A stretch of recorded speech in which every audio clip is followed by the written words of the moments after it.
We were told that when we had a president, we'd see a giant global political figure, the man that would be the political leader for 500 million people, the man that would represent all of us on the world stage, the man whose job was so important that, of course, you're paid more than President Obama.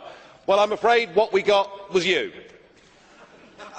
And I'm sorry, but after that performance earlier that you gave, and I don't want to be rude, but you know, really, you have the charisma of a damp rag and the appearance of a low-grade bank clerk. And the question that I want to ask, that we're all going to ask is, who are you? I'd never heard of you. Nobody in Europe had ever heard of you. I would like to ask you, President, who voted for you? And what mechanism? Oh, I know democracy is not popular with you lot. And what mechanism do the peoples of Europe have to remove you? Is this European democracy? Well, I sense, though, that you're competent and capable and dangerous, and I have no doubt that it's your intention to be the quiet assassin of European democracy and of the European nation states. You appear to have a loathing for the very concept of the existence of nation states. Perhaps that's because you come from Belgium, which of course is pretty much a non-country.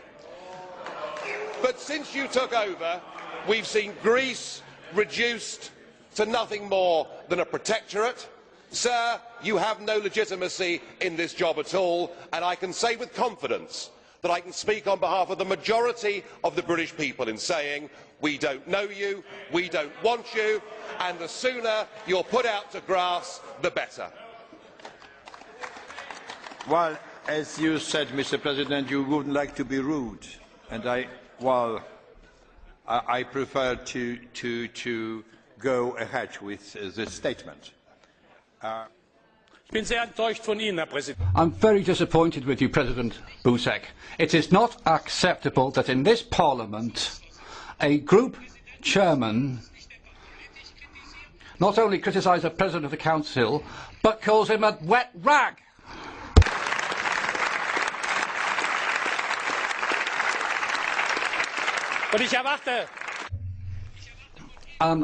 I expect you, President, to call this person to order. It's not right that this man should be able to trample over the dignity of this House.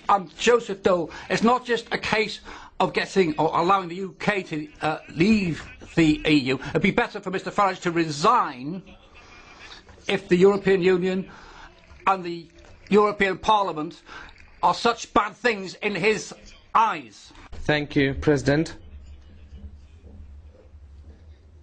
Just as I have said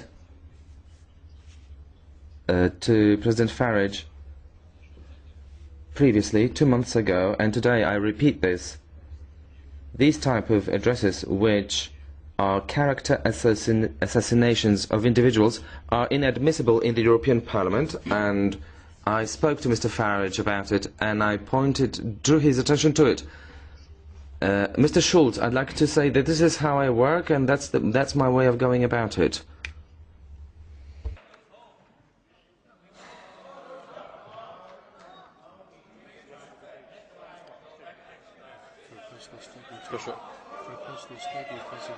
Is it personal statement? At the end of the debate.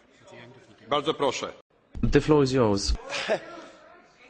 You may not like what I say, but just consider your behaviour.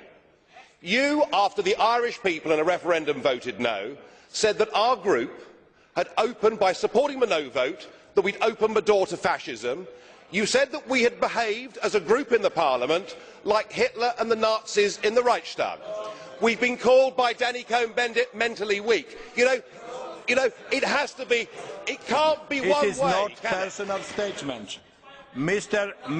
President Farage, it is not personal statement. I am very sorry, it was not personal statement. We must keep order and all the regulations of our Parliament.